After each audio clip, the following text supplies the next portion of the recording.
Hello, everyone, and welcome to our series on generational leadership. We will be starting in just one moment. Thank you. Welcome, everyone, and thank you for joining me today. My name is Ruth Mitchell. I'm the editor of the Wholesaler magazine. I'm really excited you tuned in today on our generational leadership series. Why the series? Well, the Wholesaling 100 is celebrating its 50th anniversary this year. And we decided what a better way to celebrate the listing of all of those folks who have worked so hard for so many years, but to bring to you inspirational stories and guidance from the next generation of leaders at the helm of their wholesale distribution company. I'm really excited to say good afternoon today to Koltin Stratiner. Koltin is president at Puget Sound Pipe and Supply. Based out of Seattle, the company has been family owned and operated by the Stratiner family since its inception in 1917. Focused in the PVF channel, the company supplies diverse markets, including mechanical construction, oil and gas, pipeline and petrochemical, as well as the marine and industrial markets. Puget Sound Pipe and Supply is proud to be included in the NQA-1 nuclear program, which allows it to service nuclear requirements across the country. Today, celebrating more than 100 years in business, with 8 locations throughout Alaska and Washington state, taking it into the next generation is Koltin, the 4th generation at the helm of the company. Now, this is going to be a great story, and I'm really excited to get started. So, Koltin, thank you for joining me here today. Thank you for having me. You know, Koltin, I guess the best way to really describe this is to say, you know, how long have you worked for the company? And can you tell me about the role that you are in today as president?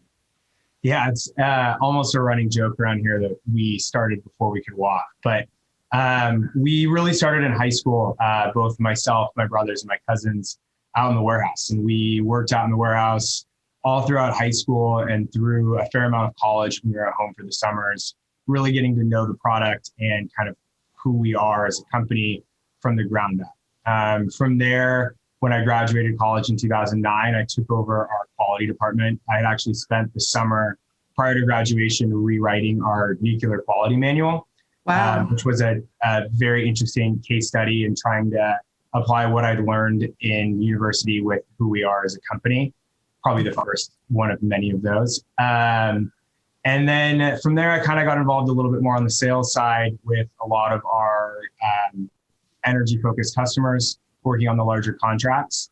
And then in 2017, on our 100-year anniversary, the next generation of Puget Sound Pipe and Supply stepped up and took over. So I took over in the role as president, and my brother and my cousins took active roles as well in the leadership. Well, that sounds like a heck of an introduction into where you are today. I mean, you definitely hit the ground running, that's for sure. You know, the company has celebrated 100 years, 100 plus years now at this point in time. But I want to take one quick step back and ask you, what's the company's mission and its core values? That's a really good question. So our mission is providing quality pipe, valves, and fittings since 1917. And that mission statement was actually written on a napkin in a bar about 30 years ago when we were applying for our first contract in the state of Alaska, and they asked us what our mission statement was. And we used on that to build out our values and kind of took a look at who we are. And those are people, integrity, partnership, and excellence, which conveniently spells pipe and makes it very easy for everybody to remember. That definitely does. And I love how you said it all started out on a bar napkin. Which I've got to say, most good ideas usually do come out that way. I feel like it's very fitting for our industry.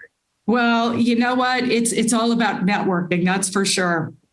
So, you know, taking it from when those values were established, tell me, as president and as the leader of the company now, what's your vision and mission, and how do you align it with the company's? So I think quality is at the core of everything that we do. It is the main focus for every decision that we make. And we really look at how do we provide our customers, our partners, with the lowest total cost at the end of their job. Mm-hmm. And as part of that, we don't even pretend that we're going to be the lowest cost up front. It's never part of the discussion when we start looking at things. And so we look at the people that we have and we look at the partnerships that we create, and we try to combine all of the best ideas that we have from our people and their best focuses and move those into the partnership. So that way, at the end of the day, they're getting the best possible service and coming up with ideas that save them time, which is money, that they didn't even know were even anywhere near being on the table for their job sites at things that we could do. And that's kind of how we focus every decision we make as a company. Is how do we better service our partners and be a better partner to them? And at the end of the day, it really works out. Well, absolutely. I think you hit the nail on the head there too, when you're talking about partnerships, because that's truly what it is. I know that in this industry, it's never a transactional relationship. It is, you are in it, you form these partnerships and they carry you through. And I can imagine that you probably have customers that have been with the company for many, many years, going back generations as well. But in order to achieve that connection with your customers, it really does go back to the employee or your team members. As I know there's many different ways to describe the folks that are within an organization. When you became president of your company, what was your first goal for innovation or employee growth and empowerment? And how long did it take you to accomplish that?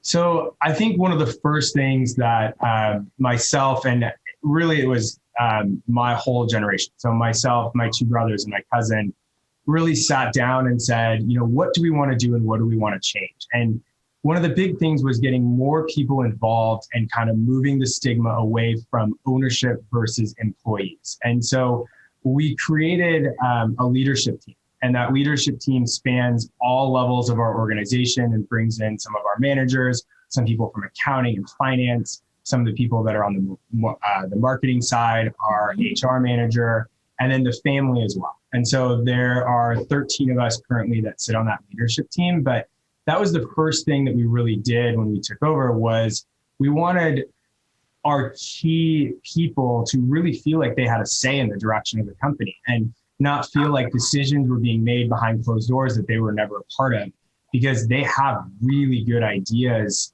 that we wanted to incorporate, and we wanted them to feel like they had a say in the long-term vision of the company and where we were going. And we talked about the core values and our mission statement. We had a mission statement written down, but we didn't have core values developed. That was one of the first things that we did in that long-term strategy team, long-term leadership team, was to come up with our core values and who we are as a company.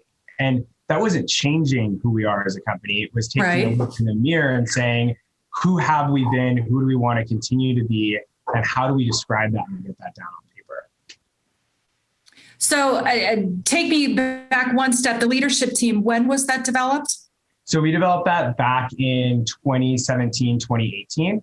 And to be honest, it probably took us a good 2 years to really hit our stride with it, and get, everybody working together as a really strong team and really trusting each other and moving forward for the organization. And it was something that, the older generation had never really thought of or pushed back on. They definitely valued the opinions of their employees, but it was hard to get them to understand that they should have a seat at the same table as ownership when making some of these decisions, and coming through that. And I think that's something that the younger generation was really able to see, that if you give people a voice and they feel heard, they're going to grow leaps and bounds ahead of what they would have been able to do if they felt confined in their roles.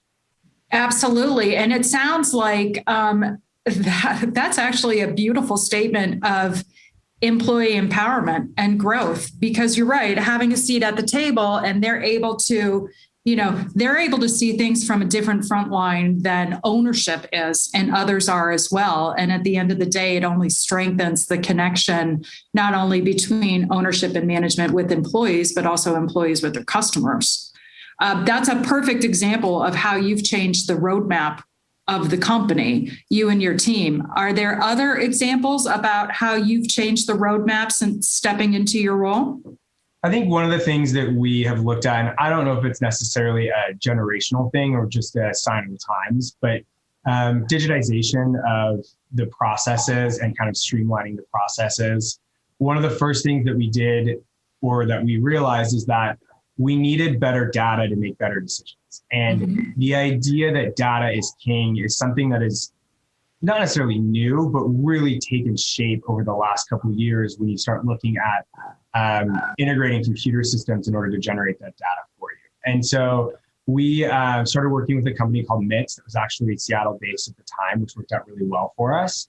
And they worked on our business data side and providing information that we could very quickly see on a daily basis to make better decisions, and then rolling that data out to our employees at all levels of the organization and allowing them to do that. And with that data, we also started putting together key performance indicators, KPIs, to kind of track where we wanted to be. And one of the things we did in that leadership team and strategy team was putting goals together for those KPIs and making sure that we met them, because it's really hard to say you're doing a good job or to explain to people, things are getting better in the areas where you guys keep saying that we need work, unless you have a metric to show them that that's changing. Right. And so coming up with that data integration on that system side, and then moving forward on the full digitization of the company and streamlining those processes is definitely something we've been working on the last couple of years.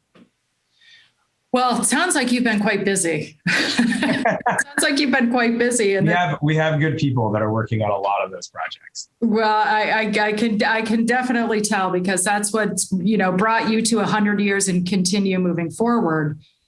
And, speaking about the 100 years, and I'm going to mention that, and I have mentioned it quite a lot here because that's an amazing feat. But with that, there's a company legacy. And stepping into a leadership position, you've got to balance the legacy and innovation. So how does the legacy of the company enhance or deter your ability to lead innovation? And do you have some examples that you could share with us? Yeah, I think that we were very lucky that we had a really strong foundation to build off of. And that foundation was pretty broad. In the industry, we feel like Puget's really known as having an extremely well-defined and implemented quality program, and then having really strong partnerships as part of that, both with our customers, but also with our vendors. And I think that's something that gets overlooked a lot of times, is the relationship that we have with our vendors worldwide allows us to be successful. We wouldn't be anywhere without those relationships. And some of those go intergenerational as well. And so as companies, we've changed over time together. Those are pretty broad building blocks, right? A quality department and partnerships. And so we can use those to kind of build on and bring us into the next generation without really feeling like we are leaving who we are as a company behind and making too many drastic changes. There are obviously stigmas that go along with changes all the time. And when you're talking about dealing with family that has done things a certain way for so long, and then you try to make changes, there's always some pushback. And whether that is, making sure that all of your employees feel like they have a seat at the table instead of the mindset of the 70s of, well, they have a job, they should show up and work their job. And it's funny because it's not just ownership that feels that way. It's some of our managers that have been here forever as well, and trying to change that mindset that you want a good company culture where people want to come to work. We always say, we want people's best day to be a Monday. We don't want people to be like, no, it's a Monday. We want them to be happy that it's a Monday and that they're coming. I like that. Office. And then, it also comes with how are you growing and what products are you growing? My grandpa always said that, over his dead body, would we ever sell a toilet? And not to say that we are selling toilets. We don't. We focus on everything inside of the wall, but we are selling things like cast iron that he never would have thought of selling, or even on the more industrial side, things like safety showers that, it's an industrial product. It fits into who we are as a company, but it's an item that he never would have thought he would sell. So. Isn't that interesting? You're right. There's always going to be that pushback, but it's the approach that you take from the pushback from previous generations are what's going to guide the company forward. Which, Koltin, describe to me your leadership style. So I think the leadership style, it's a lot of what was ingrained in me from the previous generations here, is just to lead by example.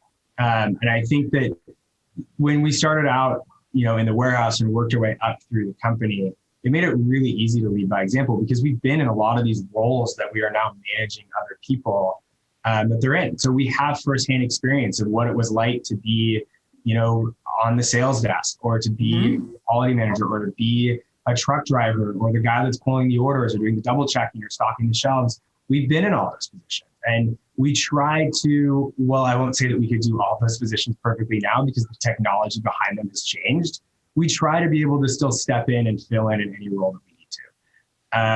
And I think that's something that is great, and also a deterrent sometimes of wanting to be able to step in the, day-to-day details of what our employees are doing and to be able to help them out, when sometimes we should probably be looking at it more from a, 30,000 foot view. So there's definitely a trade-off that goes along with that. I love the line that you said, you want an employee's best day to be their Monday. And when you said that, I thought that's a great line because, come on, we all say it, oh man, it's Monday, we have to go into work. But there's a mind shift when you say, I want your best day to be a Monday, because that, again, leads back to company culture and how it's perceived, how it's valued, and how it originated and how it's growing. So can you describe to me the company culture at your company and how you enhance it and really keep it alive, so to say? Yeah. And so I think one of the funniest things is when we took over in 2017, the company culture wasn't defined. I mean, we had a great culture. We have employees that have been here for multiple generations, like we have, their fathers worked here and now they work here the same way, that we've been here for a long time. And so there was a culture, but there was no definition there. And so one of the first things that we did as the long-term strategy team was create a culture group, a subgroup that was focused on the day-to-day company culture at Puget Sound Pipe and Supply.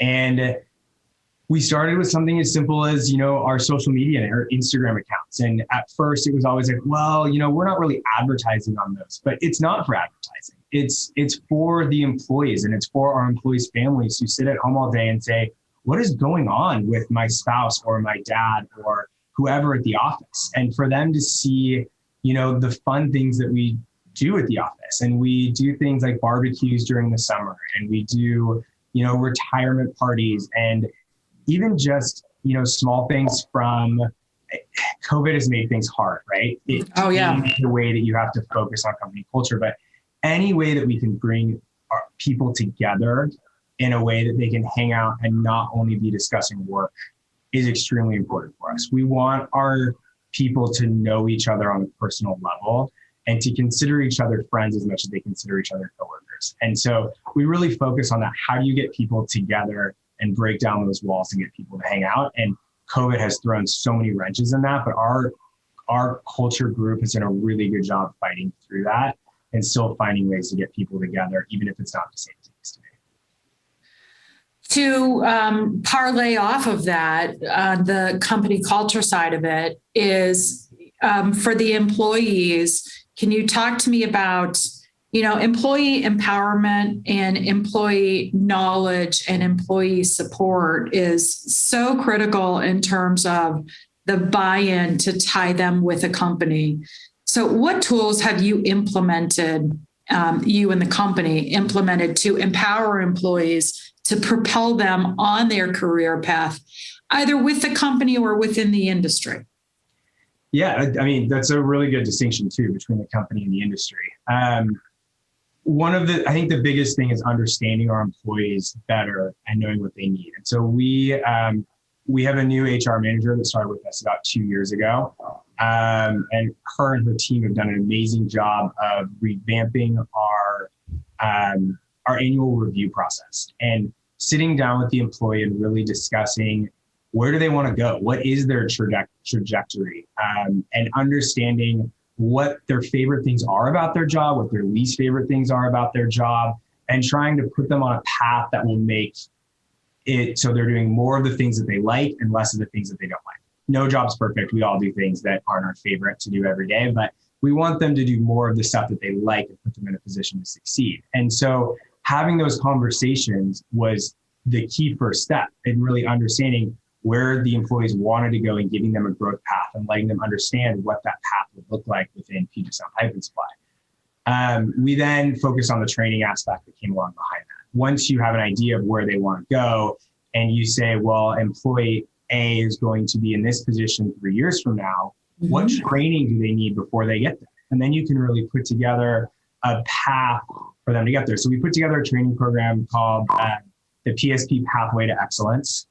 And we worked with Blue Volt, who I know a lot of people in the industry work with as well. And then the ASA leadership trainings. And we've kind of put together paths for our employees to get to where they want to be and where we want them to be in the future. And it's interesting that you made the distinction between within Puget and with outside of Puget, because one of the things that we've really focused on, especially at the warehouse level, is we realize that a lot of employees, there's a large group of people out there that are waiting to be a part of the union that we work with on a daily basis, the Local 32. And so what we've done is we've started hiring a lot of people that are waiting to get onto the union list and be called up. And so they come and they get training for 1 to 2 years in the warehouse. They learn the product, they learn the industry, they learn the customers, and then eventually they get called up. And usually they end up being some of our best customers once they switch over to the other side. But we've learned that sometimes employees aren't going to be with us forever.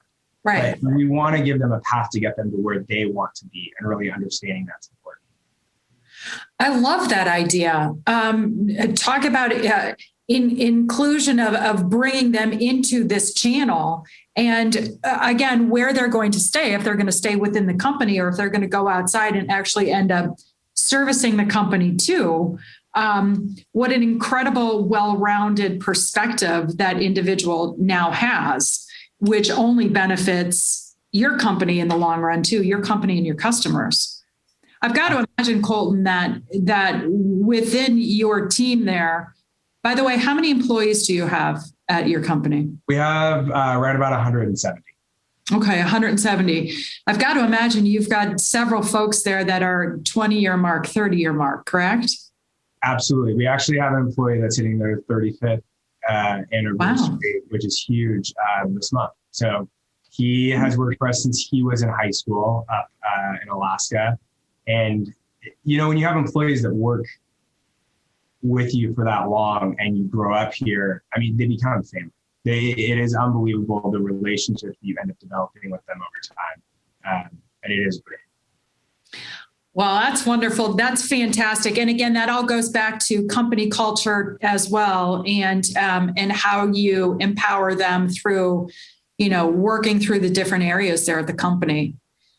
I've got to imagine that sitting in your seat where you are now, a full-time job, that's saying the least of it. And nothing we all know is ever 9 to 5. It goes beyond that. But where do you, as a leader, where do you find inspiration, and what do you do in your personal time that helps you to lead others on this career path? I think there's two things. One of the biggest things is spending time with my family. I have 2 young kids at home, and my older brother has 2 young kids also that are right about the same age. And so we spend a lot of time with the family and with the kids. And it helps us remember that the most important thing in life is not our careers and it's not the company, it's our family. And it allows us to, when we're looking at our employees, remember that for them, their personal life is also extremely important, and they need to find a work-life balance. And working with them to find that balance allows us to be better leaders, better employees, and overall create a better company, because we all are more efficient when we have that balance. The other thing is I have a couple of very good friends that are in similar leadership positions, either from growing up or from university, at companies both within the industry and outside of the industry, and talking to them about what we've done that works and what we've done that didn't work. And the big ideas that, this is what we want to do. This is the grand ideas and pie in the sky ideas, and kind of brainstorming together of how we can get there. That I think gives me the most amount of inspiration, is when we have those discussions together of, what do we see for our industry 10, 15, 20 years from now, and how do we all get there together? Those are really the inspirational thoughts and ideas that allow me to bring those back to the company and then guide us in the future. You know what I love about that story is two things. Number one is I'm hearing from you about your peer networking group, be it in this industry or outside the industry. And it's interesting to see, with your father, what his peer group was in his go-to, and everyone's developing those, which just further ingrains you with your connection, not only to the company, but to your customers, and to continue to grow as leaders to propel yourselves forward. My second part of that was I just had an interview with another company, and I said, what do you do as a leader to, help you in your career? And the individual said, Ruth, if we're all going to fail at something, but if we're going to fail, let's fail fast, and we'll learn from that and we'll continue moving forward. And that's what I'm hearing from you too, is you're not scared to take chances, calculated chances and risks, knowing at the end result is to push everything forward. As a leader, and having family propels you forward, and you're right, there's a work-life balance here, but what are you ensuring? What are you doing to ensure that you continue to grow and develop as a leader? Are there outside organizations that you belong to and work with? Do you teach and mentor and guide outside of the company? What do you do to help fill the basket there? So we work really closely with AD and ASA, and both of which provide not only great training, but it solidifies that peer network and some of those conversations and guidance of where are we all going and what are we all doing and what have we done well and what have we not done well and how do we make those changes. And I think one of the great things that we've also seen is the partnership with Texas A&M and the program that they have been doing. We've seen not only for myself and my family members, but also a lot of our key leaders have taken that program, and it's brought a lot to the table, a lot of really good ideas, not only, and we've seen with each individual round, it's not just the classes, it's the, wide breadth of people that are brought into it and the conversations that they have together that really lead to the changes. And I think that pure network is the best thing you can do. We do also work with, we have the moderator that we use for our long-term strategy meetings is also a very good leadership coach. And his name's Gary Pillane, and we worked with him really closely on how do we adapt and change our leadership styles to fit each individual situation. And I think that's something that is really important for us to understand is what is our default leadership style? So what do we go to naturally? How do we fight that natural instinct to lead that way when we're dealing with an employee that may not learn the best with that type of a leadership style? And so having not only those conversations and that training, but by doing it as a group, we can call each other out and we can say, hey, why don't you try doing this with this employee if what you're doing isn't working? And, let's work together to try to bring two different leadership styles to this employee to get them to where they need to be. And that's been extremely helpful as well, the training that we've gotten there. And that's a really good point too, because there is no one size fits all strategy here. You need to pivot and learn along the way. And I'm sorry, Koltin, remind me, did you say he was a leadership coach? He's a leadership coach and a moderator. So he works with us individually as leaders, and then also moderates our whole group and the conversations together, really to keep us on task and focus. But it works. He does a great job of that. Well, I can tell you from watching your company over the past couple of years here, you're definitely on task and focused, especially now. Thank you. With everything that's been happening, COVID related, we've got supply chain issues, we've got a lot going on. So I'm just going to end with this question for you. In the past year, what's the smallest change that you have made, the company has made, that's had the biggest positive result? I think the biggest thing that I would say is talking less and listening more. And I say that both individually as myself, but also as a company. I think that we have learned to better listen to our partners, our customers about what they need, and then act on that instead of coming to them, with this is what we're going to do, but really listening to what are the problems that you're seeing, especially with COVID? What has changed in your day-to-day life on the job sites, and how can we help you solve those problems? And by really listening to what they have going on, really getting better at asking open-ended questions. Back to the leadership training, right? That's one of the things that we focus on, is asking an open-ended questions. That way you can really get a detailed response and listen to the full response before replying and acting on it.